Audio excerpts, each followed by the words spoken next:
आज अपना शिक्षा शास्त्र और मनोविज्ञान के अंदर आज का अपना टॉपिक है अभिप्रेरणा। क्या है? अभिप्रेरणा यानी मोटिवेशन, यानी कि कोई व्यक्ति किसी कार्य को किस तरीके से करता है, अभिप्रेरित होकर करता है। अभिप्रेरणा हुआ है, इसके मैंने अभिप्रेरणा के बारे में कहा है कि अभिप्रेरणा क्या होता है, अधिगम के क्षेत्र में क्या होता है, सवर्ण पथ या राजमार्ग होता है। क्योंकि इससे क्या करता है, अभिप्रेरित होकर व्यक्ति क्या करता है, उसके अपनी अधिगम गति को क्या करता है, बढ़ा सकता है। तो हम देखेंगे कि अभिप्रेरणा क्या होता है, अभिप्रेरणा की विशेषताएं क्या होती हैं, इसके सिद्धांत कौन कौन से होते हैं। तो सबसे पहले हम बात करेंगे कि अभिप्रेरणा के सामान्य परिचय की, कि अभिप्रेरणा जो शब्द है, जो मोटिवेशन जो शब्द है, उसकी उत्पत्ति कहां से हुई है।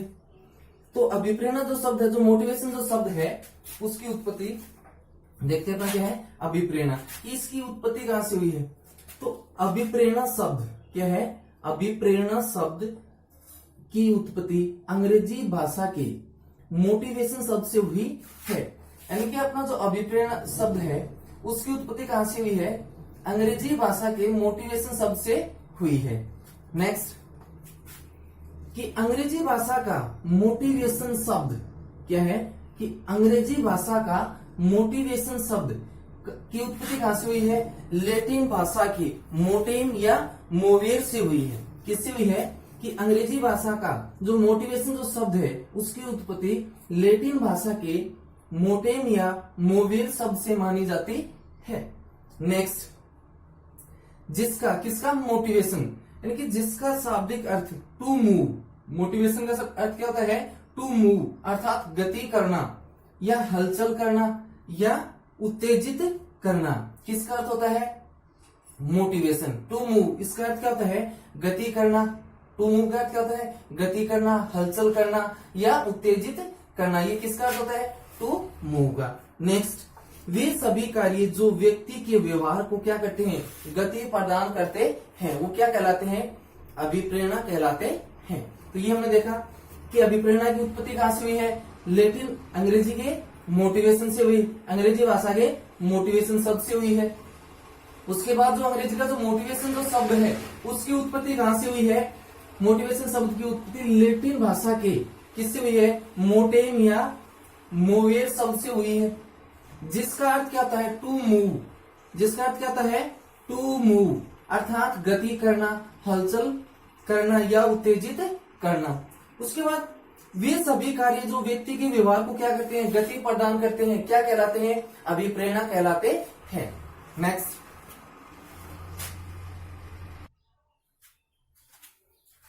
नेक्स्ट, हम बात करते हैं अभिप्रेरणा की परिभाषाओं की।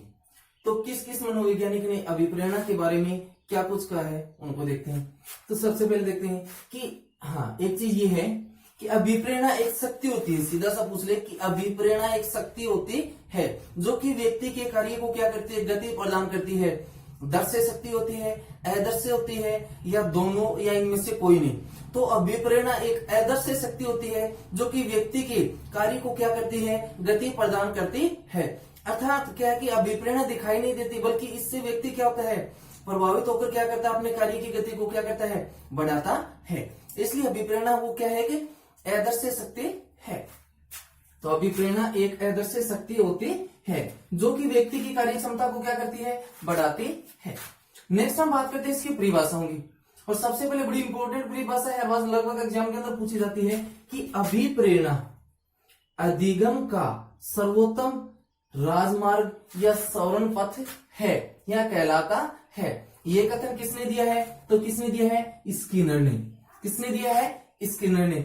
स्किनर ने अभिप्रेरणा की क्या परिभाषा दी है कि अभिप्रेरणा अधिगम का सर्वोत्तम राजमार्ग या सवर्ण पथ कहलाता है। ये बात किसने कही है, स्किनर ने कही है। नेक्स्ट, किसी भी कार्य को प्रारंभ करना, उसे जारी रखना और उस पर नियंत्रण स्थापित करने की प्रक्रिया को क्या कहा जाता है, अभिप्रेरणा कहते हैं। यह बात किसने कही है, सीवी गुड ने। किसने, सीवी गुड ने।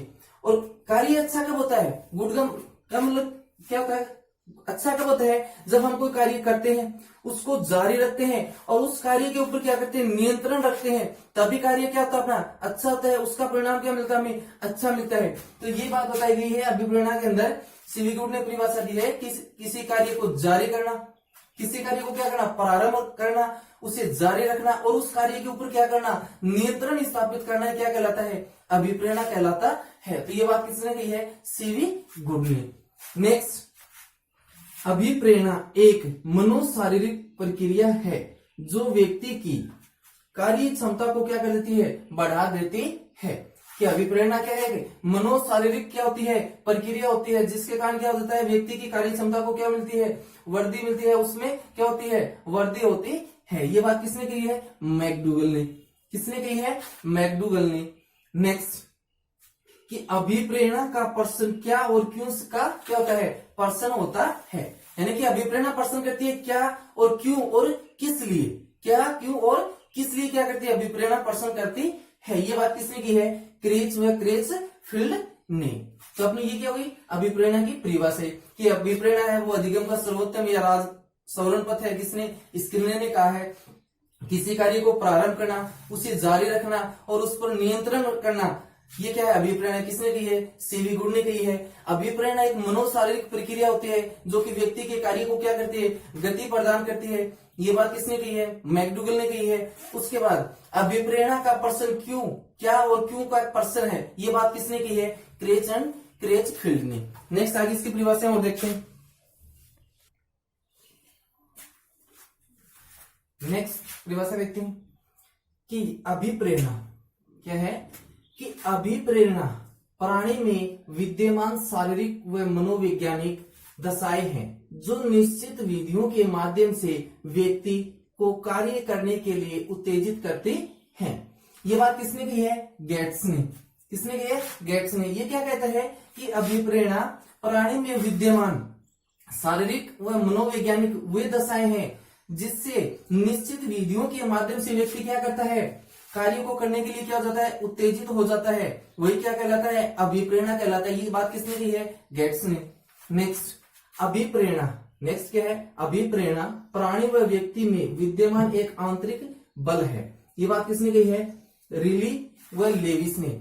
रिली व लेविस क्या कहता है, कि अभिप्रेरणा वह शारीरिक, वह क्या है, शारीरिक वो आंतरिक बल है जो एक व्यक्ति को क्या करता है, कार्य करने के लिए गति प्रदान करता है। वही क्या है, अभिप्रेरणा है। नेक्स्ट, अभिप्रेरणा छात्रों की रुचि में परिवर्तन पैदा करने की एक तकनीक है। किसने कही है, थॉमसन ने। थॉमसन क्या कहता है कि अभिप्रेरणा, थॉमसन क्या कहता है कि अभिप्रेरणा छात्र की रुचि में परिवर्तन करने की क्या है कि क्षमता होती है या तकनीक है। उसे क्या कहते हैं, अभिप्रेरणा कहते हैं। कि छात्र, अभिप्रेरणा छात्रों की रुचि में परिवर्तन पैदा करने की क्या है, एक तकनीक है, एक विधि है, उसे क्या कहते हैं, अभिप्रेरणा कहते हैं। ये बात कौन कह रहा है, थॉमसन। नेक्स्ट, अभिप्रेरणा आवश्यकता की स्थिति में पैदा होती है।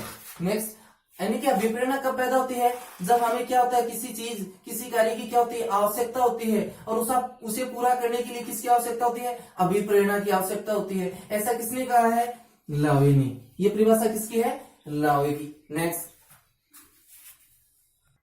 नेक्स्ट बात करते हैं अभिप्रेरणा चक्र। किसकी, अभिप्रेरणा चक्र की।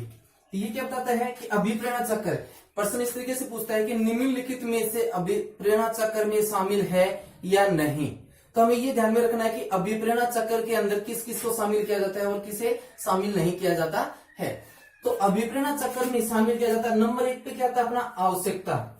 आवश्यकता को क्या किया जाता है, अभिप्रेरणा चक्र के अंदर नंबर फर्स्ट पे क्या किया जाता है, शामिल किया जाता है। फिर नंबर 2 पे क्या था, अपने नंबर 2 पे क्या था, चालक। चालक को भी क्या किया जाता है, अभिप्रेरणा चक्र में क्या किया जाता है, शामिल किया जाता है। और नंबर 3 पे क्या था, अपना प्रोत्साहन। क्या था है, प्रोत्साहन।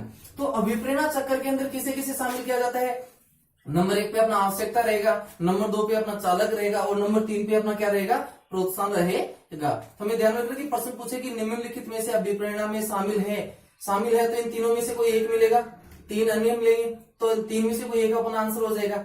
ये इस तरीके से प्रश्न पूछे कि अभिप्रेरणा चक्र में शामिल नहीं है तो 3 ऑप्शन अपने सामने ये है, आवश्यकता, चालक और प्रोत्साहन। नंबर 4 कोई अन्य ऑप्शन देगा, वो अपना क्या हो जाएगा, आंसर हो जाएगा। तो ये हमें ध्यान में रखना है कि आवश्यकता चक्र, अभिप्रेरणा चक्र में किसे शामिल किया जाता है। नेक्स्ट उसके बाद सबसे पहले हम बात करेंगे आवश्यकता की, कि आवश्यकता क्या होती है, कि यानी कि आवश्यकता वह है जो कि क्या करता है कि अभिप्रेरणा को क्या करती है, आधार प्रदान करती है। यानी कि कोई भी कार्य वो बिना किसी आवश्यकता के नहीं होता। यदि हमें जिस किसी कार्य की आवश्यकता ही नहीं है तो उस कार्य को क्यों करेंगे। तो यानी कि आवश्यकता क्या है, वो अभिप्रेरणा को क्या करती है, आधार प्रदान करती है। तो सबसे पहले हम देखते हैं अपनी आवश्यकता को। तो आवश्यकता क्या है कि अभिप्रेरणा को आधार प्रदान करने का कार्य कौन करती है, आवश्यकता करती है।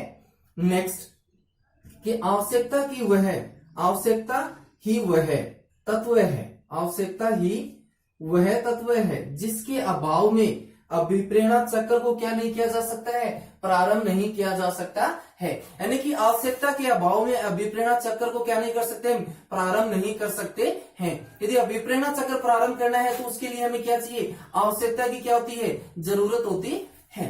और वुडवर्थ ने आवश्यकता के बारे में कथन कहा है कि अति या कमी, वुडवर्थ ने आवश्यकता के बारे में क्या कहा है कि कमी या अति शारीरिक अवस्था की ही, कमी या अति की शारीरिक अवस्था ही क्या कहलाती है, आवश्यकता कहलाती है। ऐसा किसने कहा है, वुडवर्थ ने कहा है। क्या कहता है वुडवर्थ कि कमी या अति की शारीरिक अवस्था ही आवश्यकता के नाम से जानी जाती है। यह बात किसने कही है, वुडवर्थ ने कही है।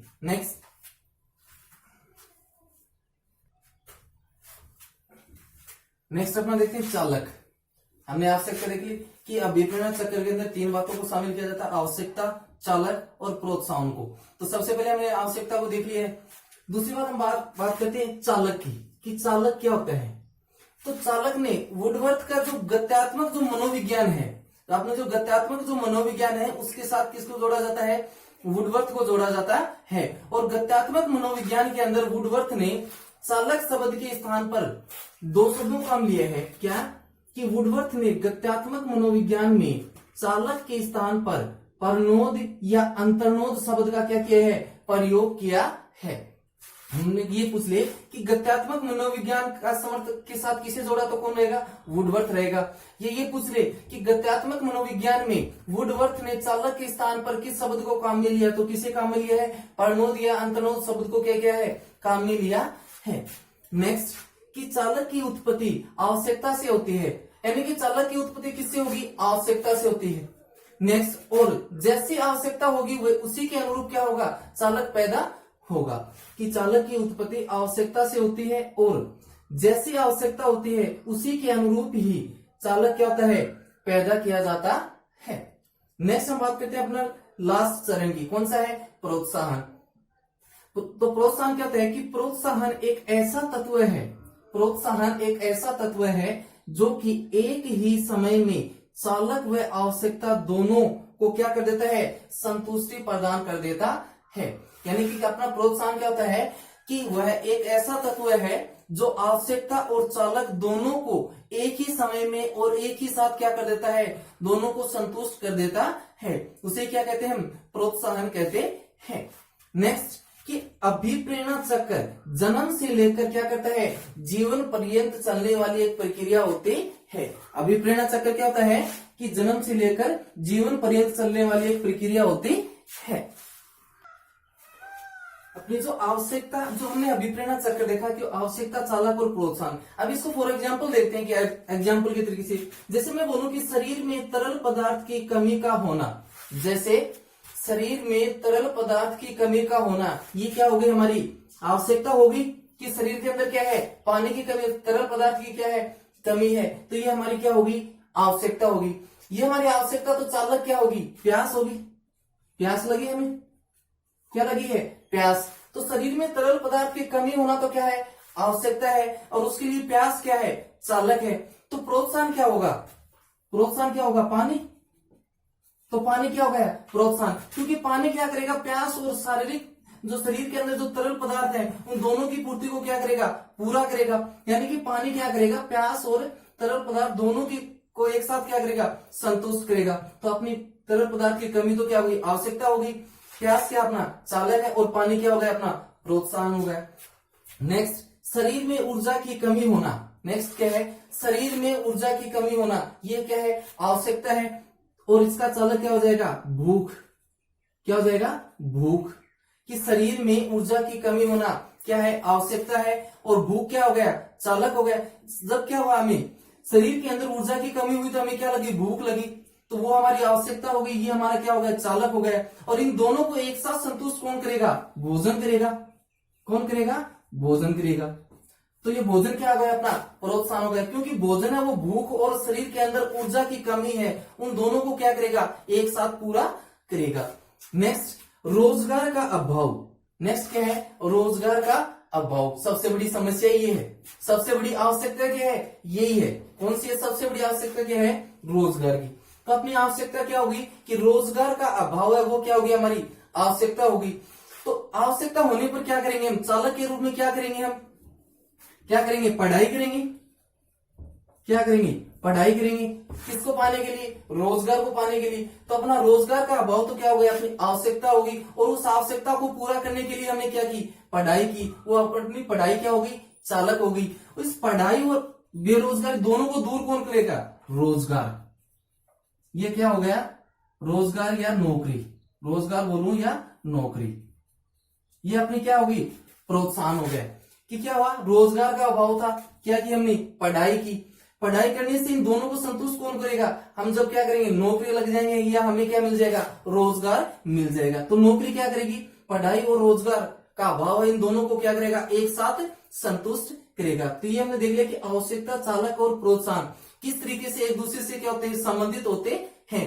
यानी कि क्या है कि आवश्यकता क्या है, अभिप्रेरणा को आधार प्रदान करती है। यदि आवश्यकता होगी तो उसी आवश्यकता के अनुरूप क्या होगा, चालक पैदा होगा।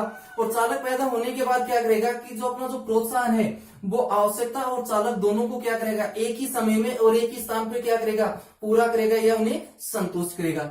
फॉर एग्जाम्पल हमने देख लिया है कि शरीर में तरल पदार्थ की कमी होना आवश्यकता होगी, प्यास क्या है, चालक है, पानी क्या हो गया, प्रोत्साहन मिल गया इसको। शरीर में ऊर्जा की कमी तो क्या हो गई, आवश्यकता, भूख क्या हो गई, इसमें चालक हो गया, और भोजन इसमें क्या मिल गया, प्रोत्साहन मिल गया। दोनों को एक साथ क्या कर दिया, संतुष्ट कर दिया। फिर रोजगार का अभाव, आवश्यकता होगी, पढ़ाई क्या हो गई, इसमें चालक हो गया, और नौकरी या रोजगार मिलना क्या हो गया, प्रोत्साहन हो गया। तो आज की क्लास में अभिप्रेरणा का है वो क्या करेगा, अभिप्रेरणा चक्कर तक। नेक्स्ट कल क्या करेंगे, इसमें अभिप्रेरणा के प्रकार देखेंगे, उसके बाद अभिप्रेरणा के सिद्धांत। तो आज की क्लास अपने कहां तक रहेगी, हमने अभिप्रेरणा क्या होता है उसका सामान्य परिचय देख लिया है, अभिप्रेरणा की हमने परिभाषाएं देख ली है, उसके बाद हमने अभिप्रेरणा चक्र देख लिया कि अभिप्रेरणा चक्र के अंदर किसे किसे शामिल किया जाता है। नंबर 1 पे अपना आवश्यकता आता है, नंबर 2 पे अपना चालक आता है, और नंबर 3 पे क्या आता है, अपना प्रोत्साहन आता है। उसके बाद हमने आवश्यकता देख लिया कि आवश्यकता क्या होती है, कि आवश्यकता क्या करती है, अभिप्रेरणा को आधार प्रदान करती है। और आवश्यकता के बारे में वुडवर्थ ने एक कथन कहा था कि अति या कमी की शारीरिक अवस्था को ही क्या कहा जाता है, आवश्यकता कहा जाता है। फिर उसके बाद चालक, चालक क्या होता है कि अभिप्रेरणा का दूसरा क्या होता है, चक्र होता है। और जैसी आवश्यकता पैदा होती है उसी आवश्यकता के अनुरूप ही क्या होगा, चालक पैदा होगा। नेक्स्ट हमने देख लिया प्रोत्साहन। प्रोत्साहन क्या होता है कि प्रोत्साहन एक ऐसा तत्व होता है जो कि आवश्यकता और चालक दोनों को क्या करता है, एक ही समय में और एक ही साथ क्या करता है, दोनों को संतुष्ट करता है। अपना आज की क्लास यहाँ तक। नेक्स्ट कल क्या करेंगे हम, अभिप्रेरणा के प्रकार और उसके सिद्धांत।